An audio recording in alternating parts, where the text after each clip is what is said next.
கர்த்தருடைய பரிசுத்த நாமத்துக்கு மகிமை உண்டாகட்டும். இப்பொழுதும் நமக்கு கொடுக்கப்பட்ட அந்த தீர்க்க தரிசனமான வார்த்தையை அடுத்த வாரத்துக்குள்ள நான் எப்படியும் முடிச்சுடுவேன். அந்த ஆசீர்வாதம் உங்க மேல இறங்கணும். இந்த வருஷம் முடிவதற்குள்ள இப்போ நான் என்னடா ஐயா சொன்னாரு, சொல்லி ஒண்ணுமே நடக்கலைன்னா இது காஸ்ட் ஃபுட் சமாச்சாரம் இல்ல. நான் சொல்லிட்டு புரியுதுங்களா? ஒரு ஃப்ரைட் ரைஸ் அப்படின்னா 5 நிமிஷத்துல போட்டு டபால் நெட்னது கவர்ல குத்துருவோம். இது அந்த மாதிரி கிடையாது. இது விதைன்னு சொல்லுது வேதம். என்ன சொல்லுது? ஒரு விதை ஜீவன் இருக்கு. ஆனா இந்த விதை நிச்சயமா கிரியை செய்யாம இருக்காது. அது ஒரு நாள் முளைத்து எழும்பும். அது கனி கொடுக்கும். அதுல எந்த மாற்றமும் இல்லை. நான் விசுவாசிக்கிறது என்னன்னா, இது ஒரு விதைன்றது தெரியும். வசனம் லூக்கால இருக்கு, மார்க்ல இருக்கு. தேவனுடைய வசனம் என்பது ஒரு விதையை குறிக்கிறது. அப்போ இந்த விதை நான் விதைக்கிறேன். இது 30, 60, 100 பலனை கொடுக்கும். அதனால சொல்றது, விதைச்ச உடனே 30, 60, 100 அந்த விதை பலனை கொடுத்தது, அறுவடை கொடுத்தது. அதே போலதான் என்னன்னா ஒரு சிலர், ஏன்னா உங்க ஆவியில நீங்க நினைக்கிறதெல்லாம் தப்பு எனக்கு சொல்லிட்டே இருப்பார். ஏன்னா உங்களுக்கு முரண்பாடா இருக்குல்ல, நாம என்ன சொல்ல மாட்டீங்க. நான் சொல்றது கேள்வி. ஏன்னா நீங்க நினைக்கிறது ஒரு சிலது எனக்கு தெரிஞ்சிடும். ஆராதனையில அதே மாதிரி செய்தி நேரத்துல உங்க எண்ணம் சிந்தெல்லாம் எங்க இருக்குன்றது நான் ஒவ்வொரு முகத்தை பார்க்கும் போதே பார்த்துருவேன், யோசிச்சிருவேன். அல்லேலூயா.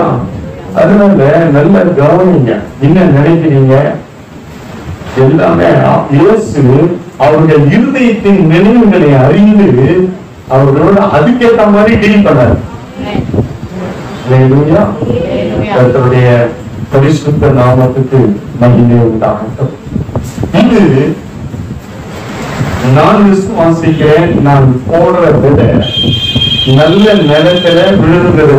அவன் சொல்ற, நீங்க எல்லாம் யாரும் நல்ல நிலம். ரட்சிக்கப்பட்ட அத்தனை பேரும் நல்ல நிலம். அவன் சொல்லுங்க, ஆண்டவரை ஏற்றுக்கொண்டு சபை ஐக்கியத்துல இருக்கிறவங்க நல்ல நிலம். பரிசுத்த பந்தியில பங்கு பெறுகிறவர்கள் நல்ல. இப்படி ஒவ்வொரு பாட்டா நான் சொல்லி போவேன். நிறைய இருக்கு, உங்களுக்கே தெரியும். ஆவிக்குரிய வாழ்க்கையில பர்ஃபெக்டா இருக்கிறதெல்லாம் நல்ல நிலம். அதுல விழுந்து எல்லாமே நிச்சயமா 100 மடங்கு. என்னன்னா சொல்லி 2 வாரம் பிரசங்கம் பண்ணாரு. நீர் நைட்டு சொன்னாரு, ஒண்ணுமே நம்ம வாழ்க்கையில நடக்கலையே அப்படின்னு நினைக்காத.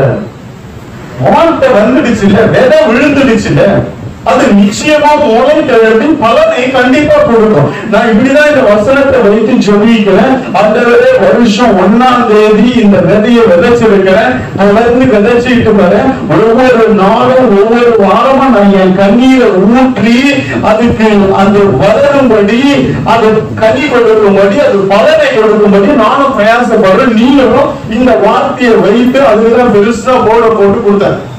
வீட்டுல வைங்க. அதை டெய்லி பார்த்து அந்த வாக்குத்தத்த வசனத்தை அது மேல கைய வச்சு ஜெபம் பண்ணுங்க. அப்படின்னா என்ன, நீயும் அந்த விதைக்கு தண்ணீர் ஊத்துற, தண்ணீர் பாய்ச்சிக்கிற, அதுக்குண்டான காரியங்களை செய்கிற. நான் விசுவாசிக்கிறேன், இந்த வருஷம் டிசம்பர் 31 முடிவதற்கு முன்பாகவே இந்த வார்த்தையெல்லாம் அப்படியே இந்த விதையெல்லாம் எழும்பி உன் வாழ்க்கையில ஆசீர்வாதம். நிறைய பேருடைய என்ன ஒரு வார்த்தை வருது அப்படின்னா உடனே கப்பன்னு அது நிறைவேறுகிறது. ஒரு சில வார்த்தை இருக்கிறது, உடனே ராஜாவின் காரியம் அவசரமா இருக்கிறபடியால அது அவசரமா ஒரு சில வித போட்டு பட்டணம் வெளியே வந்துருப்பாரு. அந்த மாதிரி பலனை கொடுக்கறதும் பதிலை கொடுக்கறதும் உண்டு. கர்த்தருக்கு ஸ்தோத்திரம். இப்போ அந்த வசனத்தை நம்ம வாசிப்போம். உபாகம புஸ்தகத்துல 28:12. ஏற்ற காலத்தில் உன் தேசத்திலே மழை பெய்யவும், நீ கையிட்டு செய்யும் வேலைகளை எல்லாம் ஆசீர்வதிக்கவும் கர்த்தர் உனக்கு நமது நல்ல பொக்கிஷ சாலை ஆகிய வானத்தை திறப்பார். நீ அநேகம் ஜாதிகளுக்கு கடன் கொடுப்பாய், நீயும் கடன் வாங்காதிருப்பாய். நம்ம இந்த முதல் ஏழு காலத்தில் உன் தேசத்துல மழை பெய்யும்ன்றதை நம்ம பார்த்தோம். ஒரே ஒரு வசனத்தை மாத்திரம் வாசிங்க. இந்த விதை குறிச்சு சொன்னதால இந்த ஒரு வசனத்தை பார்த்துக்கோங்க. ஏசியா 30:23. அப்பொழுது நீ நிலத்தில் விதைக்கும் உன் விதைக்கு, நிலத்தில் விதைக்கும் உன் விதைக்கு அவர் மழையை, இதெல்லாம் நடக்கணும். இதெல்லாம் நடந்தாதான் அது 100 மடங்கு பலனை தரும். இல்லைன்னா நீங்க என்னையே தப்பா பேசக்கூடிய சூழ்நிலையை பிசாசு கொண்டு வந்துருவான். நிறைய சொல்றாங்க, ஆனா ஒண்ணுமே நடக்கலைங்க. நான் போய் உட்காந்து எல்லாத்தையும் கேட்டுட்டேன், ஆனா ஒண்ணும் நடக்கலன்றாங்க. இதுக்கு காரணம் என்ன தெரியுங்களா? ப்ராசஸ் இருக்கணும். வெறும் நான் வார்த்தையை சொல்றேன், தேவனுடைய வார்த்தையை பிரசங்கம் பண்றேன், அது ஜீவன் உள்ளது, வல்லமை உள்ளது, அது ஒரு நாள் கிரியை செய்யும். அது தன் கிரியை செய்யாமல் அவரிடத்துல திரும்பாது. வசனம் ஆதாரம் இருக்கு. அப்போ இந்த வசனத்தை நம்ம பிடித்துக் கொண்டு இந்த வசனத்தை வைத்து நம்ம என்ன பண்ணி இருக்கணும், அதுதான் ரொம்ப முக்கியம். நான் என்ன பண்றேன், இந்த வார்த்தையை விதைச்சிட்டேன், அதுக்கப்புறம் நான் பின்னாடி நிறைய என் வேலை இருக்கு, நானும் செய்ய வேண்டியது இருக்கு. நான் ஒவ்வொரு நாள் ஆண்டவரே கொடுத்த வார்த்தை உங்களுடைய ஜனங்களுக்கு நிறைவேறணும்னு சொல்லி கண்ணீரோடு நான் ஜெபம் பண்ணும் பொழுதுதான் அந்த வார்த்தை பலன் அளிக்கும், கிரியை செய்யும். கவனிங்க, அப்போது நிலத்தில் விதைக்கும் விதைக்கு அவர் மழையையும் நிலத்தில் பலனாகிய ஆகாரத்தையும் தருவார், அது கொள்மையையும் புஷ்டியுமாய் இருக்கும்.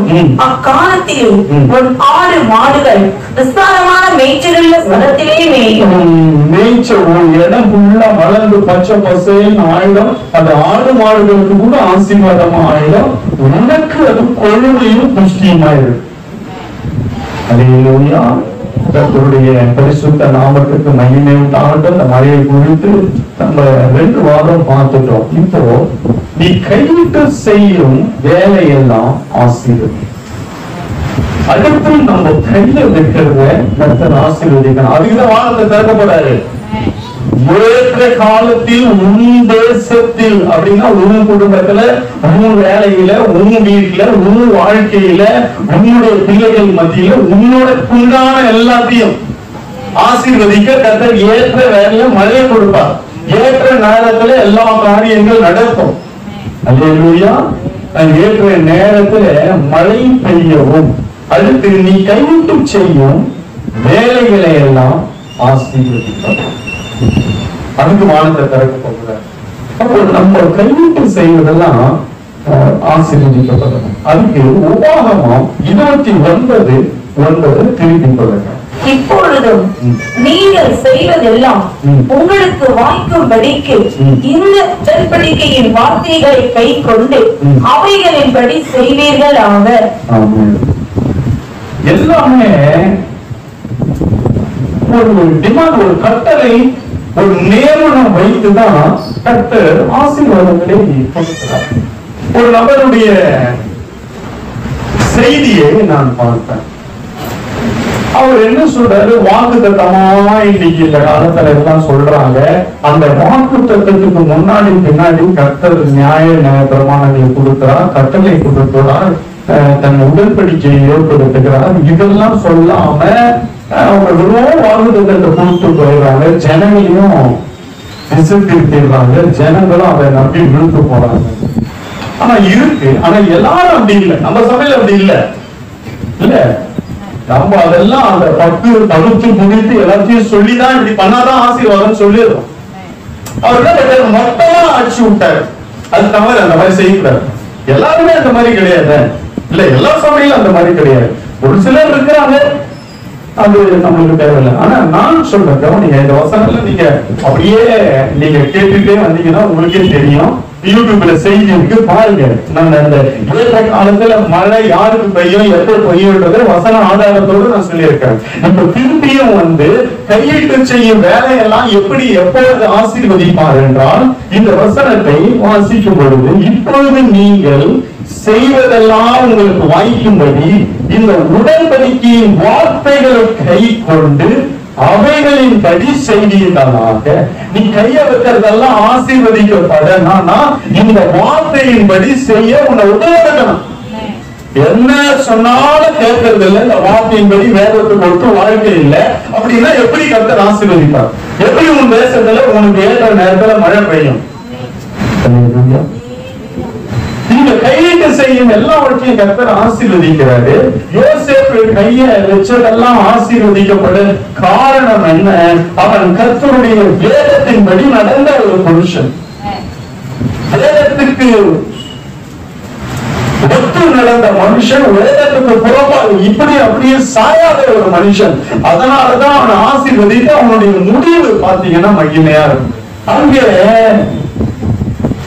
எகிப்தில அவன் செஞ்ச கிரியைகள் தான் பஞ்சத்துல பாதுகாத்தது. வந்து சொப்பனம் வெளிப்படுத்தினா நல்லது, ஆனா சொப்பனத்தை வெளிப்படுத்திட்டு ராஜா வேற யாரையாவது நியமிக்கல. காரணம் என்ன? இவன் கையில ஒரு ஆசீர்வாதம் இருக்கு, இவன் செய்யாத ஒரு ஆசீர்வாதம் இருக்கு.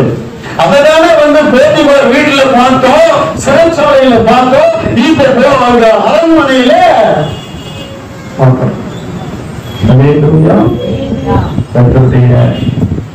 பரிசுத்த நாமத்துக்கு மகிமை உண்டான். சும்மா ஒண்ணும் அவன் கையில ஒரு ஆசீர்வாதம், அவனை பிடிச்சு கொண்டு போறாங்க, விட்டுட்டாங்க. இப்போ போத்திபார் வீட்டுக்கு வரான், கர்த்தர் கூட இருக்கிறாரு உண்மைதான், ஆனா அவன் கையில ஒரு ஆசீர்வாதம் இருக்கு. அத அவன் குடும்பத்துல பாக்குறான். நான் உங்களுக்கு ஆதியாகமம் எடுக்கும் பொழுது அதுல வந்துட்டு பாருங்க, வசனம் வாசிங்களா, நாங்க யோசிப்பு 39 இல்லைங்களா, அதுல ஒன்று மட்டும் நான் சொல்றேன், நிறைய இருக்கு.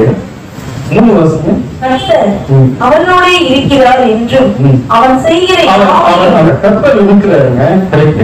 ஆனா அவன் செய்கிற யாரையும் கர்த்தர் வாய்க்க பண்ணினார் என்றும் அவன் எஜமான் கண்டு.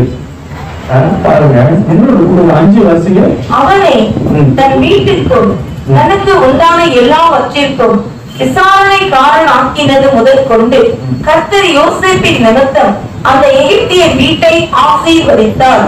வீட்டிலும் வெளியிலும் அவனுக்கு உண்டானவைகள் எல்லாவற்றிலும் கர்த்தருடைய ஆசீர்வாதம் இருந்தது. இதுக்கு முன்னாடி இதே ஆள்தான், ஆனா இப்போ யோசேப்பு வந்த பின்பு இப்போ மாறுது பாருங்க. அந்த மனுஷன் பார்க்கிறான், இவன் கைய வைக்கிறதெல்லாம் ஆசீர்வாதமா மாறுகிறது. இப்போ சிறைச்சாலைக்கு கொண்டு போறாங்க. அதுலயும் ஒரு வசனம் இருக்கு, 23 வருஷம். கர்த்தர் அவனோடு இருந்தபடியினாலும் அவன் எதை செய்தானோ அத கையிருக்கிறேன், எதை செய்தானோ அதை கர்த்தர் வாய்க்க பண்ணினபடியினாலும் அவன் வசமாய் இருந்த யாதொன்றையும் குறித்து சிறைச்சாலை தலைவர் விசாரிக்கவில்லை. கர்த்தர் இருக்கிறாரு. அதே நேரத்துல உன் கையின் பிரயாசத்தை கர்த்தர் ஆசீர்வதிக்கிறார்.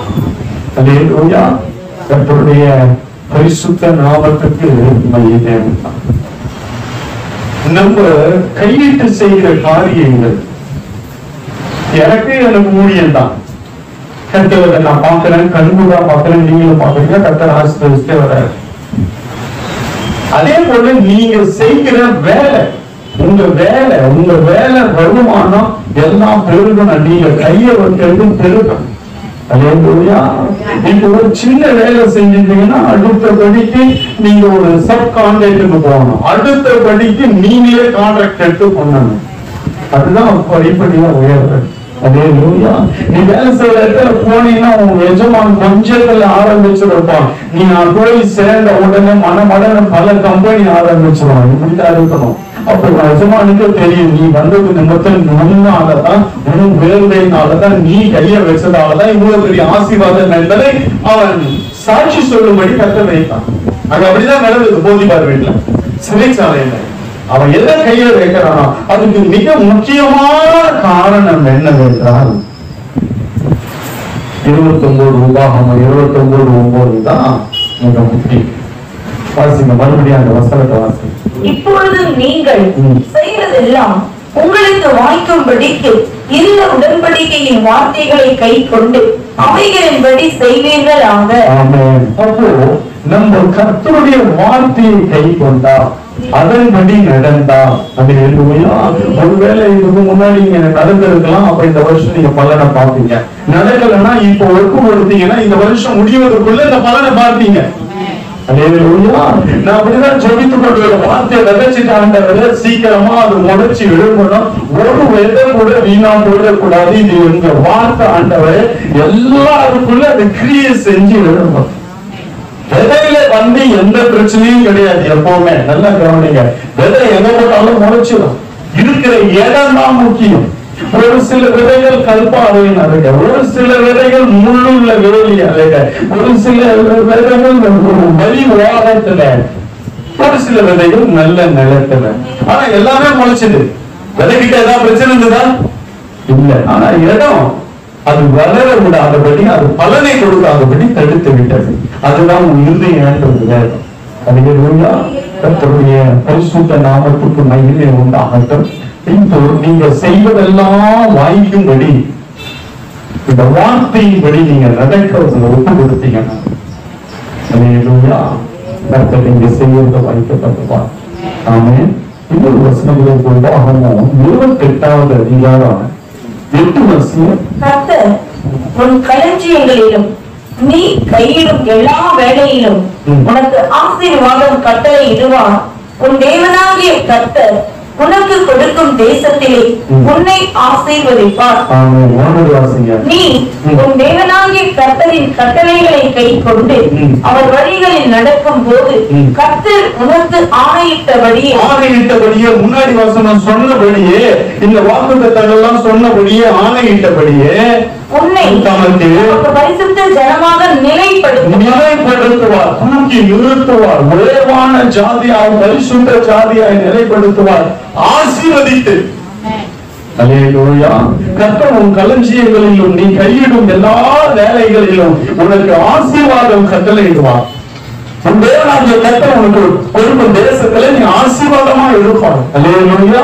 இதெல்லாம் எப்ப நடக்கும்னா கர்த்தருடைய வார்த்தையின்படி, கர்த்தருடைய கட்டளையின்படி, நியாய பிரமாணத்தின்படி நீ அவருடைய வழியில நடக்கும் பொழுது, அவருடைய சத்தியத்துல நடக்கும் பொழுது கர்த்தர் உனக்கு ஆசீர்வாதத்தை கட்டளை. நீ செய்கிற அத்தனை ஆசீர்வாதம் எதை கைய வச்சாலும் அந்த ஆசீர்வாதமா மாறி. அல்லேலூயா. கர்த்தருடைய பரிசுத்த நாமத்துக்கு நன்றி. அதை 10 கூட வாசிக்கல, ரொம்ப அருமையான வார்த்தை. அப்பொழுது கர்த்தருடைய நாமம் உனக்கு தரிக்கப்பட்டது என்று பூமி ஜனங்கள் எல்லாம் கண்டு உனக்கு பயப்படுவார்கள். ஆமென். அல்லேலூயா. அடுத்து உபாகமம் 14வது அதிகாரத்தை நாம் திருப்பி 29 வாசிங்க. லேவியருக்கு உன்னோட பங்கும் சுதந்திரமும் இல்லாதபடியினால் அவனும் உன் வாசல்களில் இருக்கிற பரதேசியும் திக்கற்றவனும் விதவையும் வந்து புசித்து திருப்தி அடைவார்களாக. அப்பொழுது உன் கை செய்யும் வேலைகளில் எல்லாம் உன் தேவனாகிய கர்த்தர் உன்னை ஆசீர்வதிப்பார். இப்போ 27 வாசிங்க. லேவியனுக்கு உன்னோட பங்கும் சுதந்திரமும் இல்லாதபடியால் அவனை கைவிடாயாக. அடுத்து கையிட்டு செய்யும் வேலைகளை எல்லாம் கர்த்தர் அப்படியே ஆசீர்வதிக்கிறார். எப்படின்னா உன் கை செய்யும் வேலையில எல்லாம் உன் தேவனாகிய கர்த்தர் உன்னை ஆசீர்வதிப்பார். அப்படின்னா அந்த லேவியனை கைவிடாதிருப்பாயாக. லேவியன் பசித்து திருப்தி அடைய உன்னுடையதிலிருந்து நீ கொடுக்கும் பொழுது நீ கையிட்டு செய்யும் அத்தனையும் கர்த்தர் ஆசீர்வதிக்கிறார். அல்லேலூயா. கர்த்தருடைய பரிசுத்த நாமத்துக்கு மகிமை உண்டாகட்டும். ஏழைகளுக்கு உதவி செய்யும் பொழுது ஒரு லேவியனுக்கு, ஒரு ஆசாரியனுக்கு, லேவி போட்டா ஊழியக்காரங்க, இந்த ஊழியத்துக்கு ஊழியக்காரர்களுக்கு அவங்க புசித்து திருப்தி அடைய உன் கையை திறக்கும் பொழுது கர்த்தர் உன் கையின் பிரயாசத்தை கர்த்தர் ஆசீர்வதிக்கிறார். அல்லேலூயா. நீ கையிட்டு செய்யும் எல்லாவற்றையும் உன் வேலையில் எல்லாம் உன் தேவனாகிய கர்த்தர் உன்னை ஆசீர்வதிப்பார். உன் கை செய்யும் அத்தனை வேலையும் கர்த்தர் ஆசீர்வதிக்கிறார். அல்லேலூயா. எப்படி ஆசீர்வாதம் வருகிறது ஒரு 4-5 வசனத்தை சொல்லிட்டு நான் அந்த முக்கியமா வானத்தை திறக்கிறத குறிச்சு நான் பேசலாம்னு பார்க்கிறேன். இந்த வாரம் பேச முடியாது, ஒரு 2 வசனம் மட்டும் சொல்லிடுவேன். ஆனா மீதி அடுத்த வாரத்துல எல்லாத்தையும் சொல்லி நான் சொல்லியிருக்கேன். அல்லேலூயா. பாருங்க, அப்போ லேவியனை கைவிடாதிருப்பாயாக, ஏழை எளியவர்களை கைவிடாதிருப்பாயாக, அவர்கள் புசித்து திருப்தி ஆகும்படி உன் கையை நீ திறந்தால் உன் கையிட்டு செய்யும் அத்தனையையும் நான் ஆசீர்வதிப்பேன். கர்த்தருக்கு ஸ்தோத்திரம். இதுவும் பாருங்க, கர்த்தர் நீங்க எல்லாமே நடந்துருக்கு, ப்ராசஸ்ல இருக்கு. நீங்க கர்த்தருடைய வார்த்தையை கேட்டு நடக்கிற ஜனங்க, அதனால உங்க வேலையை கர்த்தர் நிச்சயமா ஆசீர்வதிப்பார். ஆமென் சொல்லுங்க. அல்லேலூயா. அதே போல ஏழைகளுக்கு எவ்வளவு பேருக்கு உங்களால முடிஞ்ச உதவி செய்யறதை நான் பார்க்கிறேன். கர்த்தருக்கு ஸ்தோத்திரம். கர்த்தர் ஆசீர்வதிப்பார். ஆமென் சொல்லுங்க. நான் எந்த வீட்டுக்கு வந்தாலும் என்ன திருப்தியா அனுப்புறீங்க, என்ன சந்தோஷமா தான் அனுப்புறீங்க. உங்களால முடிஞ்சதை செஞ்சு நல்ல சாப்பாடு கொடுத்து தான் அனுப்புறீங்க. அதையும் நான் பார்த்துட்டேன், அதுவும் சாட்சி. ஆமென் சொல்லுங்க. அதனால கர்த்தர் நிச்சயமா உங்க கையிட்டு செய்யும் வேலையை ஆசீர்வதிப்பார். எந்த மாற்றமும் இல்லை. ஆமென் சொல்லுங்க. அல்லேலூயா. எத்தனையோ பேர் நீங்க செய்யறதெல்லாம் எடுத்து எனக்கு கொடுத்து வைக்கிறீங்க, நான் சாப்பிட்டு இருக்கிறேன். உங்க வீட்டுக்கு வந்து நான் சாப்பிட்டு இருக்கிறேன். ஆமென் சொல்லுங்க.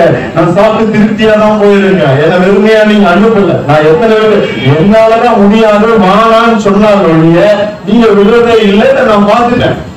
அல்லேலூயா. அல்லேலூயா. லேவியன் புசித்து திருப்தி அடைந்தா உன் கையை ஆசீர்வதிக்கிறாரு. கண்டிப்பா ஆசீர்வதிப்பார். அப்படின்னு சொல்லுங்க. நான் உங்க வீட்டுக்கு வரும்போதெல்லாம் என்ன திருப்தியா தான் அனுப்புறீங்க. அல்லேலூயா. ஏழைகளுக்கு உதவி செய்றீங்க, அவங்களுக்கு கரத்தை நீட்டுறீங்க, அவங்க புசிக்க ஆகாரத்தை கொடுக்குறீங்க. அதனால நிச்சயமா கர்த்தர் உங்களை ஆசீர்வதிப்பார். நீங்க கையிட்டு செய்கிற அல்லேலூயா ஏழைகளை கர்த்தர் ஆசீர்வதிப்பார். இன்னும் ஒரு வசனம் இருக்கு, உபாகமம் 30வது அதிகாரத்தை எடுத்துக் கொள்வோம். 8. நீயும் மனம் திரும்பி கர்த்தரின் சத்தத்திற்கு செவி கொடுத்து நான் இன்று உனக்கு கற்பிக்கிற அவருடைய எல்லா கற்பனைகளின்படியும் செய்வாய். அப்பொழுது உனக்கு நன்மை உண்டாகும்படி தேவனாகிய கர்த்தர் உன் கைகள் செய்யும் எல்லா வேலைகளிலும் உன் கர்ப்பத்தின் கனியிலும் உன் மிருக ஜீவனின் பலனிலும் உன் நிலத்தின் கனியிலும் உனக்கு பரிபூரணம் உண்டாக செய்வார். பரிபூரணத்தை கர்த்தர் எங்க வச்சிருக்கிறார்? 8வது வசனத்துல வச்சிருக்கிறார். அல்லேலூயா. 8வது வசனம் சொல்றபடி நீ உன்னை ஒப்புக்கொடுத்த அப்படின்னா உனக்கு பரிபூரணம் உண்டாகும்படி கண்டிப்பா ஆசீர்வதிப்பார். கர்த்தருடைய வார்த்தை பொய் சொல்லாது. ஆமென். அல்லேலூயா. கர்த்தருடைய வார்த்தை மாறாது. கர்த்தருடைய வார்த்தை கண்டிப்பா நிறைவேறும். இதுல எந்த மாற்றமும் இல்லை, எந்த சந்தேகமும் கிடையாது. நீயோ மனம் திரும்பி கர்த்தரின் சத்தம் செவி கொடுக்க மனம் இல்ல, கர்த்தருடைய வார்த்தைக்கு ஏற்க மனம் இல்ல, கர்த்தருடைய வார்த்தையின்படி நடக்க மனம் இல்ல, கர்த்தருடைய வார்த்தைக்கு ஒப்பு கொடுக்க மனம் இல்ல. அதனாலதான் ஆசீர்வாதம் இல்லாமல் இருக்கிறோம். நீங்க உணர்ந்து வந்து கர்த்தரின் சத்தத்துக்கு செவி கொடுத்து நான் உங்களுக்கு இன்னைக்கு உங்களுக்கு கற்பிக்கிற அவருடைய எல்லா கற்பனைகளின் படியும் செய்வாய். அப்பொழுது உனக்கு நன்மை உண்டாகும்படி உன் தேவனாகிய கர்த்தர் உன் கைகள் செய்யும் எல்லா வேலையிலும் பரிபூரணத்தை கர்த்தர். பரிபூரணத்தை எங்க வச்சிருக்கார்? வெறும் பூரணம் அல்ல, பரிபூரணம். அல்லேலூயா. முழுமை அடைந்தது, முழுமை ஆக்கப்பட்டது. அந்த பரிபூரணம் எதுல வச்சிருக்கிறார்னா நம்ம கர்த்தருடைய சத்தத்துக்கு செவி கொடுக்கும்படி. அப்படின்னு சொல்லுங்க. அவர் நமக்கு இருக்கிற அத்தனை கற்பனைகளையும் கை கொள்ளும்படி நம்ம ஒப்பு கொடுத்துட்டோம். இன்னைக்கு நிறைய பேர் இதெல்லாம் தவறி விழுறாங்க. தேவனுடைய சட்டத்தை கேட்கறதே இல்லை, கர்த்தருடைய வார்த்தையை கேட்கறது இல்லை, கர்த்தருடைய செய்தியை கேட்கறது இல்லை. இப்படி கேட்காத பட்சத்துல ஒவ்வொரு வாரமும் இங்க தேவனுடைய வார்த்தை பிரசங்கம் பண்ணப்படுகிறது. இல்ல நம்ம வராம விட்டு மிஸ் பண்ணாம கர்த்தர் எப்படி ஆசீர்வதிப்பார்? கர்த்தருடைய சத்தத்தை கேட்கறதுன்னா இதுதான். அல்லேலூயா. கர்த்தருடைய பரிசுத்த நாமத்துக்கு மகிமை உண்டாகட்டும். நிறைய பேர் என்ன சொல்றாங்கன்னா, உங்க செய்தியை நாங்க யூடியூப்ல பார்த்துக்கிறோம்ன்றாங்க, கேட்டுக்கிறோம்ன்றாங்க. சரி, ஆனாலும் நேருக்கும் நிஜத்துக்கும் வித்தியாசம் இருக்குல்ல? இல்ல, நிஜத்துக்கும் நிஜத்துக்கும் வித்தியாசம் இருக்கு. இது நிஜம், அது நிழல். நம்ம நேரடியா அப்பா வீட்டுல உட்காந்து அவர் ஆராதிச்சு துடிச்சு தேவனுடைய வார்த்தையை கேட்டு ஆசீர்வாதத்தை வாங்கிட்டு போறோம். அல்லேலூயா. கர்த்தருடைய பரிசுத்த நாமத்துக்கு மகிமை உண்டாகட்டும். அப்ப பாருங்க, பரிபூர்ண ஆசீர்வாதம் எங்க இருக்குன்னா இதுலதான் இருக்கு. உலகமும் 28:5 வாசியா. உன் கூடையும் மா பிசைகிற உன் தொட்டியும் ஆசீர்வதிக்கப்பட்டிருக்கும். உன் மா பிசைகிற தொட்டி ஆசீர்வதிக்கப்பட்டிருக்கும். உன் கூடையும் மா பிசைகிற உன் தொட்டி, அதாவது கையின் பிரயாசத்தை குறித்து நான் சொல்லிக் கொண்டு வருகிறேன்.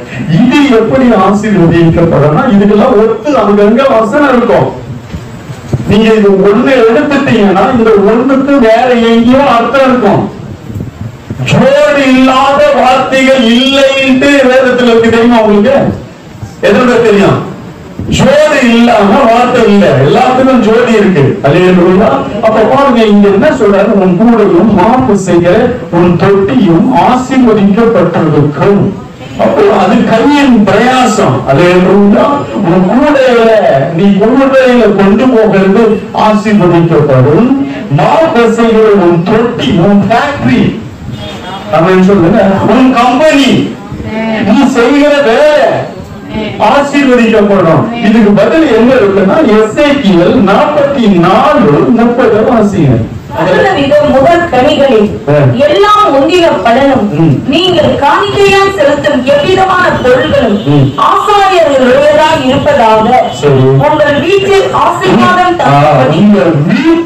ஆசீர்வாதம் தங்கும்படி நீங்கள் பிசைந்த மாவில் அந்த கையின் பிரயாசத்துல முதல் பாகத்தையும் ஆசாரியனுக்கு கொடுக்க கடவீர்கள். ஆமென். அல்லேலூயா.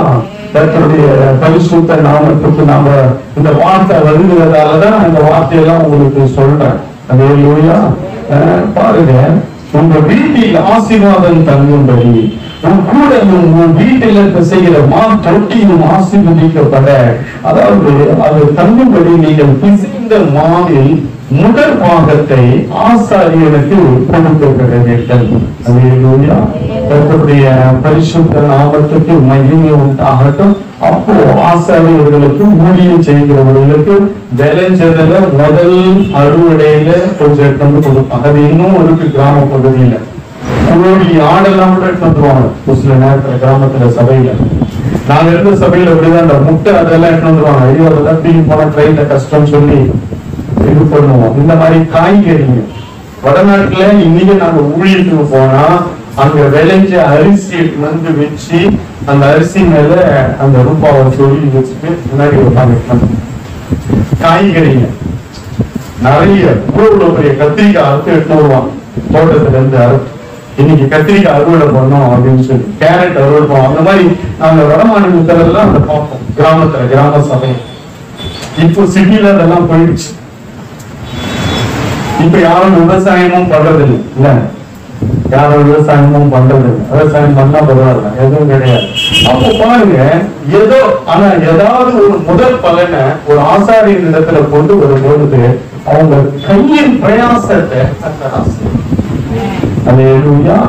கர்த்தருடைய பரிசுத்த நாமத்துக்கு மகிமை உண்டாகட்டும். இனி உன் கூடையும் மாவு செய்கிற உன் தொட்டியும் ஆசீர்வதிக்கப்படும்.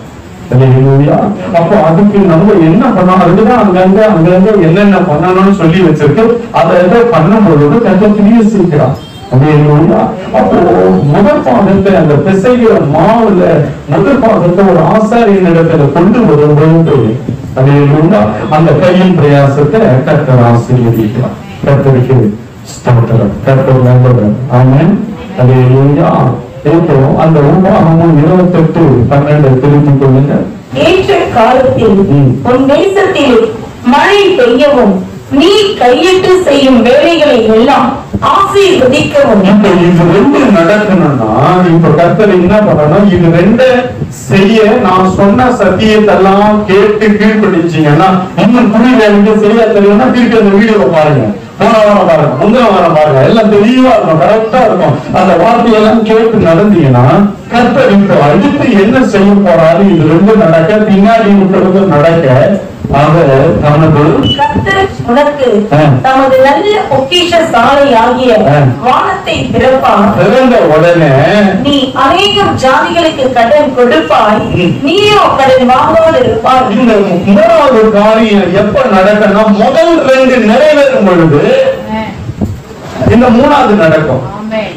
இது மூணு நம்ம வாழ்க்கையில செயல்படணும்னா கர்த்தர் வானத்தை திறக்கணும். முதல் ரெண்டு நிறைவாய் பெருகும் பொழுது, நம்மளுக்கு மேல மித மிஞ்சி போகும் பொழுது, அப்ப யாராவது கேட்டா கடன் கொடுப்பாங்க. இப்ப நம்மளுக்கே இல்ல, நம்ம கடன் வாங்கலாம். நமக்கு இல்லாதவங்க தானே கடன் வாங்குறோம். இருந்தா ஏன் கடன் வாங்க போறோம்? இருந்து வச்சுக்கினே பல லட்சம் உள்ள வச்சுக்கின்னு ஒரு 5000 ரூபாய் எங்கேயா போய் கை நிற்கிறியா? பணம் இல்லைங்க, ஒண்ணுமே இல்ல. அதனாலதான் போய் கேட்கிறோம், யாரையாவது ஒரு 5 கொடு 10 கொடுன்னு கேட்கிறோம். நம்ம நிறைவு வந்த பின்பாடு வலிந்து ஓடும் பொழுது நம்ம எடுத்து கொடுக்கலாம், கேட்கிறவங்களுக்கு செய்யலாம். அப்போ நம்ம நிறைவை காணும்படி நம்ம வச்சுட்டு போய் எங்கேயும் போய் கேட்கறது இல்லையே. நம்ம கிட்ட இருந்தா நம்ம ஏன் வெளியே போய் கேட்க போறோம்? இல்ல, நம்ம கிட்ட ஒண்ணுமே இல்லையே. இல்லாதவங்க இல்லாத படிக்கு தானே போய் நிக்கிறோம். நம்ம ஒரு 5000 கொடுங்க, 10,000 கொடுங்க, ஒரு 50,000 கொடுங்க, டக்குன்னு இப்ப தரேன் அப்ப தரேன் அதெல்லாம் கேட்கறாங்க. இதெல்லாம் இதுக்குதான் இது ரெண்டு நிறைவேறிச்சுன்னா ஏற்ற நேரத்துல மழை பெஞ்சிடுச்சு, நீ கையிட்டு செய்யும் வேலையெல்லாம் ஆசீர்வதிக்கப்பட்டுருச்சு அப்படின்னா மேல மேல மேல பெருகி கொண்டே இருக்கும். 8ஆம் கொள்ளாத மட்டும் ஆசீர்வதிப்பார். அப்ப வானத்தை திறந்த உடனே நீ கடன் கொடுக்க ஆரம்பிச்ச. அது ரெண்டு நிறைவேறினால்தான் நீ ஜாதிகளுக்கு கடன் கொடுக்க முடியும், நீ கடன் வாங்காத இருக்க முடியும். நீ கடன் வாங்காத இருக்கணும்னா இது ரெண்டு நிறைவேறணும். அப்ப இதுக்கெல்லாம் ஆதாரமா பேஸ்மெண்டா எது கருவியா இருக்குன்னா கர்த்தர் உனக்கு தமது நல்ல பொக்கிஷ சாலையாகிய வானத்தை திறக்கணும். வானத்தை திறந்தா மாத்திரமே இத்தனை காரியத்துல வானத்தை திறந்துட்டாருன்னா உன் தேசத்துல ஏற்ற நேரத்துல மழை பெய்ததில்லை, பெய்யவும் ஆசீர்வதிக்கப்படவும் வானம் திறந்து. அப்படிதான் போட்டுங்க பாசிங்க. ஏற்ற காலத்தில் உன் தேசத்திலே மழை பெய்யவும் பெய்ய வானத்தை திறக்கணும். அடுத்து சொல்றாரு, நீ கையிட்டு செய்யும் வேலைகள் எல்லாம் ஆசீர்வதிக்கவும் வானத்தை திறக்கணும். அப்ப வானத்தை திறந்துட்டாருன்னா அப்ப கொடுப்பாய். இப்ப எப்படி இருக்கு வார்த்தை? செய்யணும், கிரியை. நான் சொல்ல புரியுதா? என்னோட இருக்கீங்களா? அது பெய்யவும் ஆசீர்வதிக்கவும் வானத்தை திறக்கிறாரு. ஆனா மூணாவது வருது என்னன்னா கொடுப்பாய் வாங்காதிருப்பாய். அப்படின்னா நிறைவுக்குள்ள முடிவுக்குள்ள கொண்டு வர. அல்லேலூயா. அப்ப பாருங்க, கர்த்தர் தமது நல்ல பொக்கிஷ சாலையாகிய வானத்தை திறக்க போகிறேன். திறப்பார், திறந்துருவ அப்படின்னு சொல்லுங்க. திறப்பார். அல்லேலூயா. கர்த்தருடைய பரிசுத்த நாமத்துக்கு மகிமை உண்டாகட்டும். வானத்தை திறந்தாருன்னா மல்கியா பாருங்க 3:10. என் ஆலயத்தில் ஆகாரம் உண்டாய் இருக்கும்படி தசம பாகங்களை எல்லாம் பண்ட சாலையிலே கொண்டு வாருங்கள். அப்பொழுது நான் வானத்தின் பலகணிகளை திறந்து இடம் கொள்ளாமல் போகும் மட்டும் உங்கள் மேல் ஆசீர்வாதத்தை வருஷிக்க மாட்டேனோ என்று அதனால் என்னை சோதித்து பாருங்கள் என்று. இங்க நான் சொல்லுவேன், ஒவ்வொரு வானமா எங்க எப்படி யாருக்கு திறக்கிறாருன்றதை சொல்லுவேன். இது ஒரு வசனம். இன்னொரு வசனம் இருக்கிறது, 3:21. ஜனங்கள் எல்லாரும் ஞானஸ்நானம் பெற்ற போது இயேசுவும் ஞானஸ்நானம் பெற்று ஜெபம் பண்ணுகையில் வானம் திறக்கப்பட்டது. அடுத்த வானம் திறங்க திறக்குது, எங்க எப்படி திறக்கிறாருன்றத நான் சொல்லிட்டு வருவேன். அடுத்த வாரத்துல இதை முடிக்க போகிறேன். நல்லா கவனிங்க. உனக்கு வானம் திறக்கப்படணும். கர்த்தர் திறப்பார்.